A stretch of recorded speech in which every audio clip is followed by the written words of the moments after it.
नाशिकमध्ये ठाकरेंच्या शिवसेनेला पुन्हा एकदा मोठा धक्का बसण्याची शक्यता आहे। ठाकरेंच्या शिवसेनेचे विलास शिंदे हे शिवसेनेच्या वाटेवर आहेत, त्यामुळे नाशिकमध्ये ठाकरेंना पुन्हा एकदा मोठा धक्का। शिंदे नाराज आहेत आणि त्याचं कारण काय? विलास शिंदे नाराज असल्या कारणाचं असं अनेक कारणं आहेत, परंतु एक शिवसैनिक मी कुठल्या पक्षातून आलेलो नाही।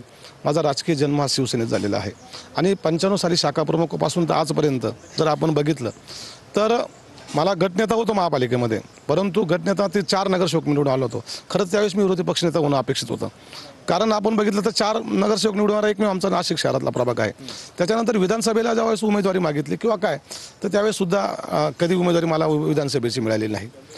महापौरची उमेदवारी दिली असेल मागितली असेल ती कधी मला मिळाली नाही। तेवढं कॅपेबल असताना सुद्धा डावलण्यात आलं सातत्याने, 100% डावलण्यात आलेले, परंतु तरी पण माझ्यातला शिवसैनिक आणि नाराजी ही आम्ही कधी उघड अशी व्यक्त केली नाही, परंतु एक सहन करण्याची सुद्धा क्षमता असते। माझ्यात ती क्षमता आहे, परंतु आमचे जे नागरिक आहे, आमचे जे मतदार आहे, ज्यांच्या जीवावर मी इथपर्यंत पोहोचलेलो आहे, त्यांचा सुद्धा आदर, भावनांचा आदर हा झाला पाहिजे।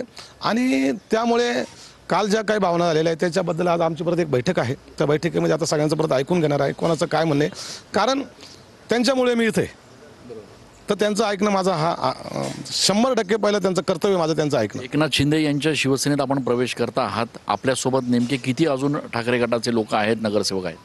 प्रवेश करणार किंवा काय त्याच्यावरती आज निर्णय सगळ्यांचा आम्ही ऐकून समजून घेणार आहे। काल काही लोकांचे ऐकले, आजही काही। मी 30 वर्षाचं बघा, 30 वर्षाचं माझं हे काम आहे, हेच काम माझे ॲसेट आहे आणि तडकाफडकी जाऊन मी लगेच माझ्या मनाने काही करेल किंवा काय असं पण होणार नाही। पण ज्यांच्या लोकांचा सहभाग मला इथपर्यंत पोहोचवण्यामध्ये आहे त्यांचं काय म्हणणं आहे ते ऐकून घेणं माझं कर्तव्य आहे।